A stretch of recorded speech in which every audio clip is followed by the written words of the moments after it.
What's going on, everybody? It is the one, the only Q here from Retro Q Game, and I know it's been a hot minute since we've had a separate little small dedicated video, but well, Valve decided to do what they do and give me something to talk about and warrant something to get its own little video. Even if it is 1 or 2 days late, but you know me, I like to wait and get as many facts as possible before we go.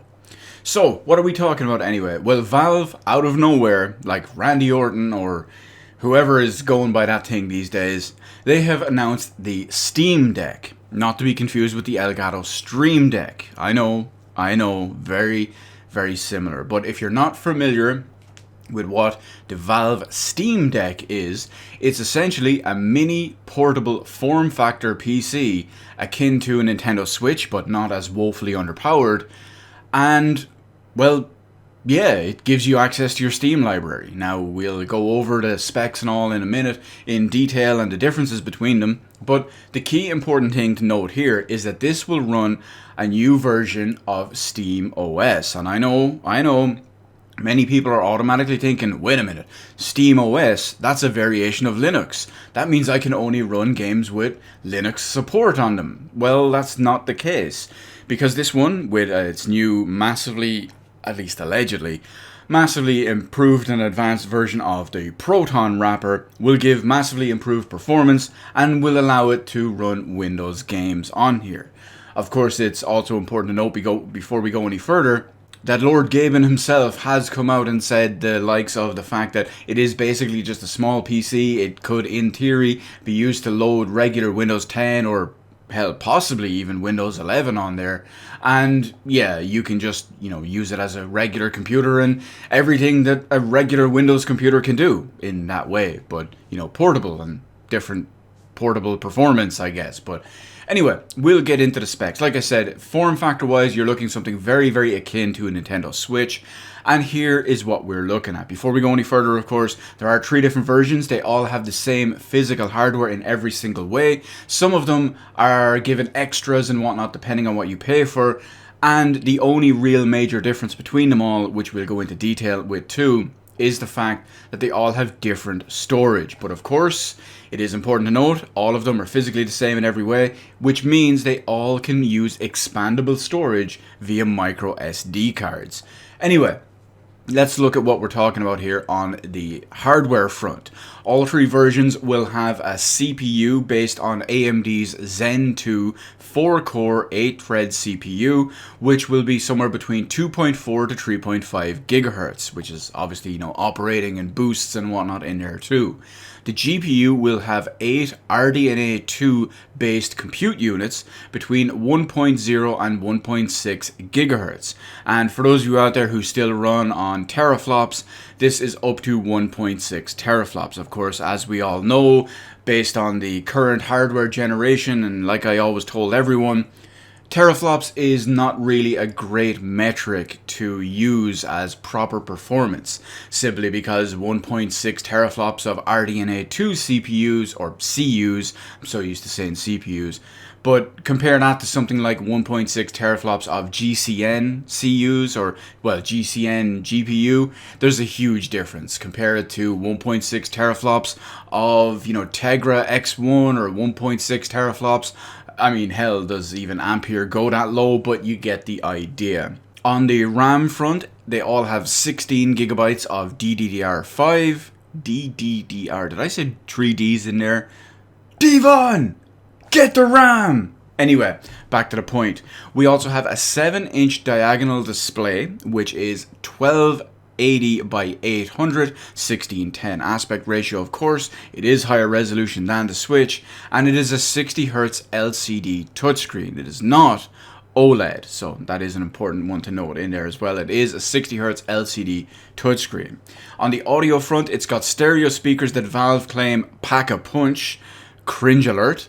But it also has a 3.5mm stereo jack for headphone use, dual microphones, multi-channel USB-C audio, and Bluetooth output. So naturally, many people out there these days probably have the likes of USB-C headphones or some type of Bluetooth headphones as well. It all supports in there too. On the control front, the physical control front that is, we've got 2 analog sticks with capacitive touch, we have a D-pad, we have face buttons, analog triggers, bumpers, assignable grip buttons, and of course the standard view and menu buttons that many, I guess you could say, console controllers have nowadays. You know, Microsoft have their menu and maybe select, Sony have their shitty share button and pause or options or whatever it is, and I guess the touchpad button, but you get the idea. There's also gyro controls and a gyro sensor built inside of it. Now, believe it or not, this also has 2 trackpads on it as well. There's a trackpad on the left hand side under the left stick, and there is one under the right stick on the right hand side. There's, like I said, 2 trackpads, and Valve claims that these have 55% better latency when compared to the trackpads that were on the old Steam controller. Fun fact, I got a Steam controller for like €7 brand new. I still haven't even opened it. Also, we have wireless connectivity on here naturally. It is 2021 or 2022, which we'll talk a little bit about in a moment. But it has Wi-Fi, it has Bluetooth. I haven't seen the specifications of the Wi-Fi, I haven't seen the specifications of the Bluetooth. I would imagine it's probably something more modern, 5 GHz Wi-Fi, at least Bluetooth 4.0 is my assumption on both of these anyway. From a wired connectivity front, we're looking at USB-C with DisplayPort 1.4 alt mode, which is up to 8K at 60Hz or up to 4K at 120Hz, and it is USB 3.2 Gen 2.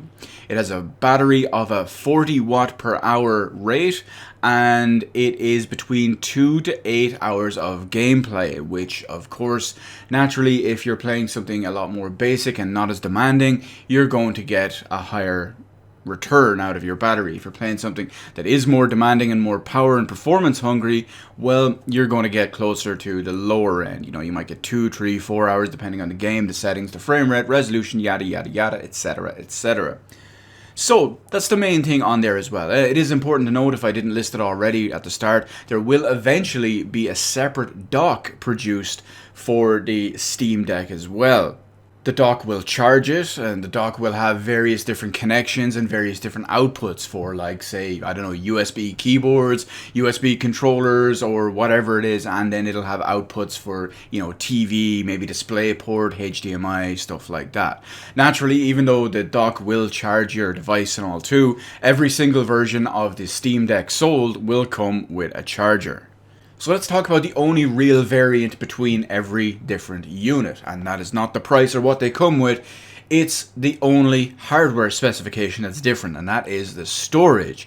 Now, of course, as mentioned already, every single Steam Deck can be expanded with micro SD cards. But anyway, the base model, which has a price of $399, comes with 64 gigabytes of eMMC internal storage. This particular bundle also comes with a carry case, but you get the idea. It's a small amount of storage, and it's eMMC memory, so it is slightly slower than you would have with some of the stuff like NVMe drives and all of that.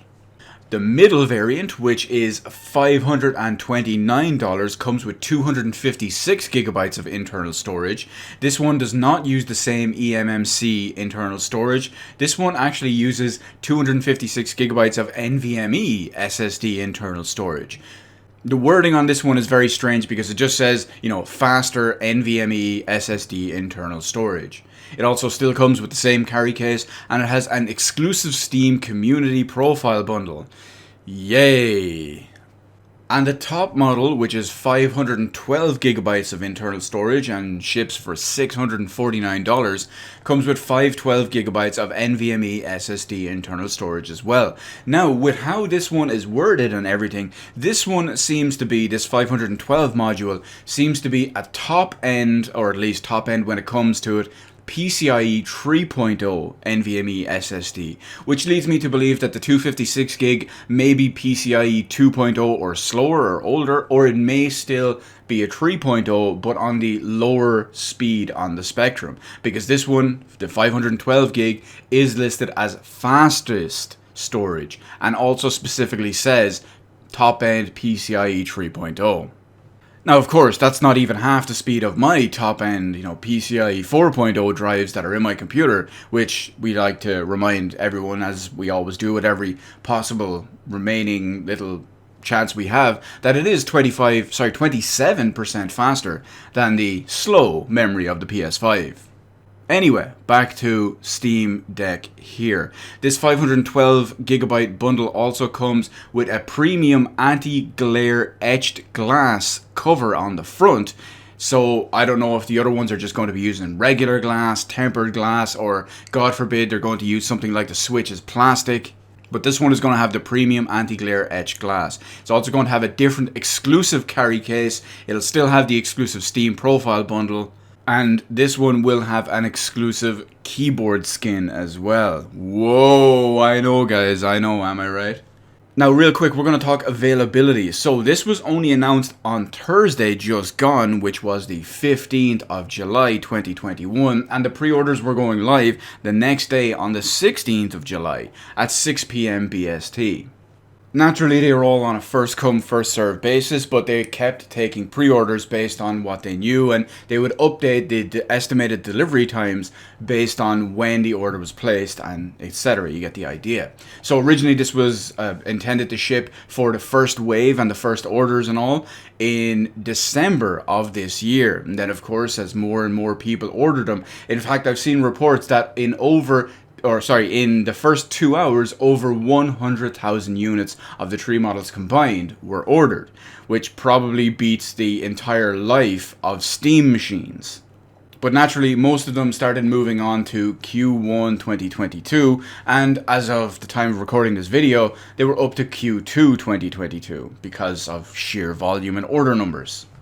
So what do I think of this whole situation anyway? Well, it's a weird one, because while I always liked the idea of like a mini handheld PC, like a Switch essentially, but a proper PC, the biggest issue and problem with all of these, there's basically been two of them.